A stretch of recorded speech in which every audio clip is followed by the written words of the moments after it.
Hi, this is a longer version, and I made one for like a minute, but this is from the College of DuPage, Next Lab Radar, Satellite and Radar. This is Wisconsin, right here where I live, and these circles are the radar circles, and this is the clouds. I'm going to make this a little bigger now. Oh, wait, I want to show you over here. I can view it globally, continental sector, and regional. And I am going to be clicking on these. And also up here is a really handy thing because you can go under the radar, the visible satellite, the infrared satellite. This is a really nice tool. So I'm going to make it bigger now. And I want to show you this tool. It's over on the edge.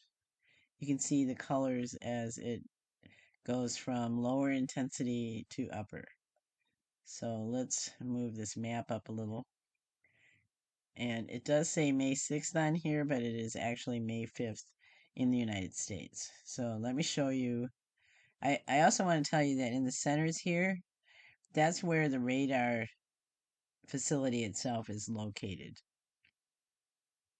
And look at how big these circles are in these states. This is Illinois, covering almost all of Illinois, you can see. And here, like this, many of these places are completely covered with radar in the atmosphere. So we'll start it out from the beginning. See how small they are here? That's actually pretty wide range, though. This is letting you know that it's flooding in the Mississippi here. Now let's go over to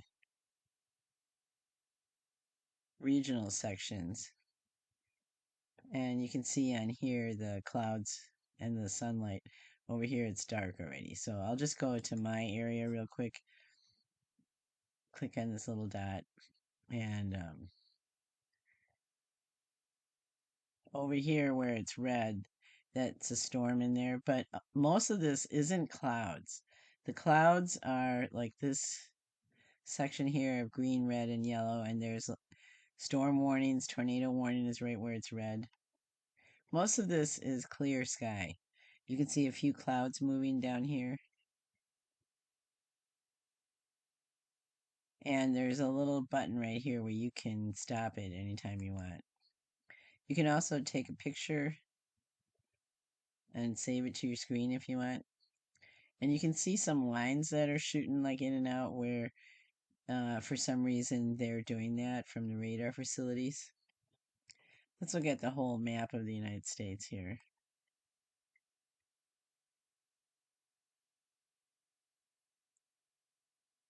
Okay, so see out west where the radar isn't turned up very high like it is here on the eastern side. I see that a lot, and it doesn't always do that at night. And it's different everywhere. The thing about the College of DuPage is I can't go over here and click on that to see what that looks like. I can only go to my area around here, but on some other weather maps you can do that.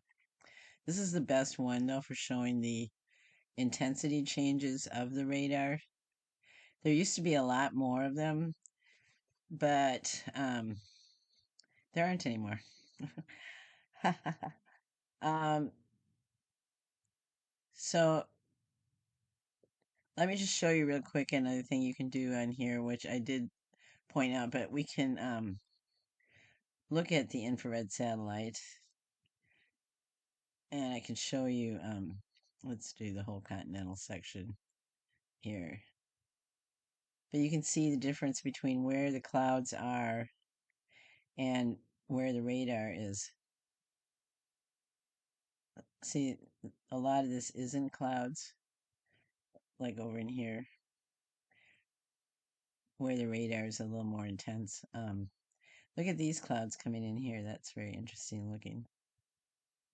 And you can see the storm brewing here, down here in Texas. And I think I can go global, which is really kind of fun if you just like to do stuff like that. So here's the outer edge of the United States right here. I don't know why I just did that. Sometimes there's glitches. Sometimes it seems like it's some kind of energy thing happening, but I don't know enough about what I'm talking about to explain it to anybody, so I won't. Now, I'm not saying anything one way or another. I just think that it's important that people know about what is there, even if it's not really talked about. It's important to know that there are radar systems that are doing this. Out this far, like, look at how far they can monitor the atmosphere.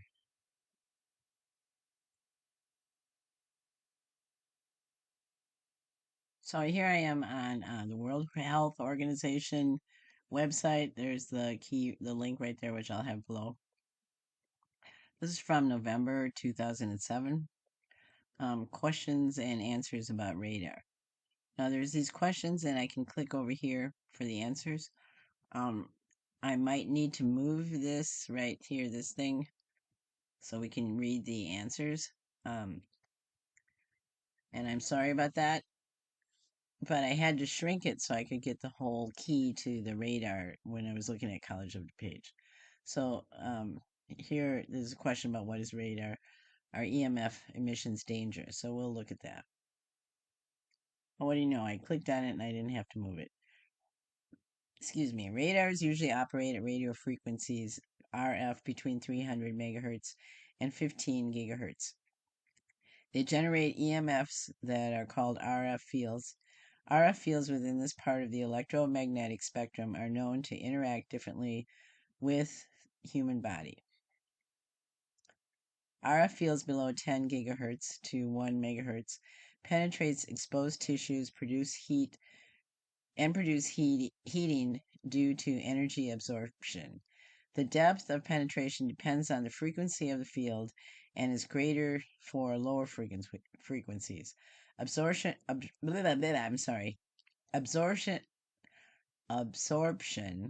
of RF fields in tissues is measured by specific absorption rate, SAR, within a given tissue mass.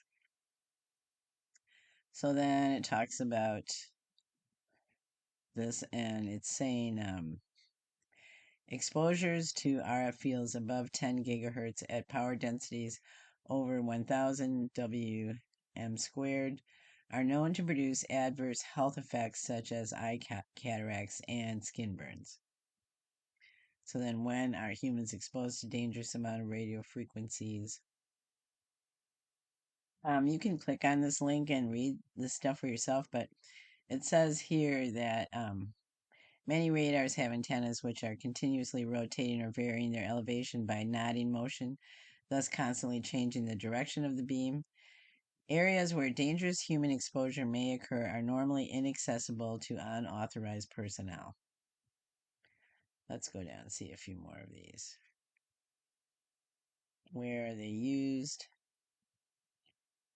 Common types of radar in daily life include air traffic control radars, weather radars.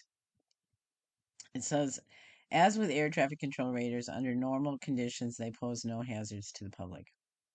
Military radars, marine radars, speed control radars are handheld by the police in many countries. It says they're not considered hazardous to health. What are the possible health effects of radar?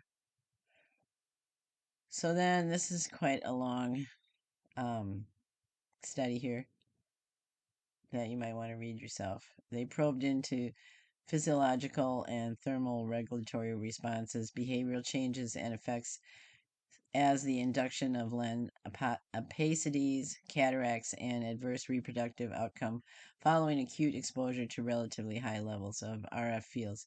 There are also a number of studies that report non-thermal effects where no appreciable rise in temperature can be measured.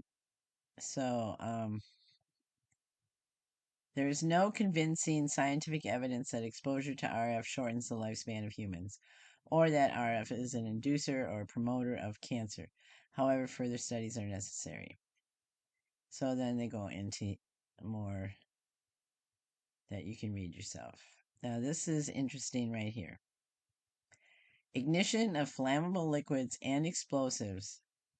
RF fields can ignite flammable liquids and explosives through the induction of currents. This is a rare occurrence and normally of most concern where there is a large concentration of radars, such as on board a naval ship, where measures are taken to prevent such effects. And then they tell you the standards, protective measures, and in summary. So because this is already so long, I'm just going to end it with looking at these beautiful radar blooms. And maybe I'll do one more thing. Let's just look at the United States for one more moment and see. This is very interesting. Okay, well, I am grateful for you, and I am here at your service, darlings.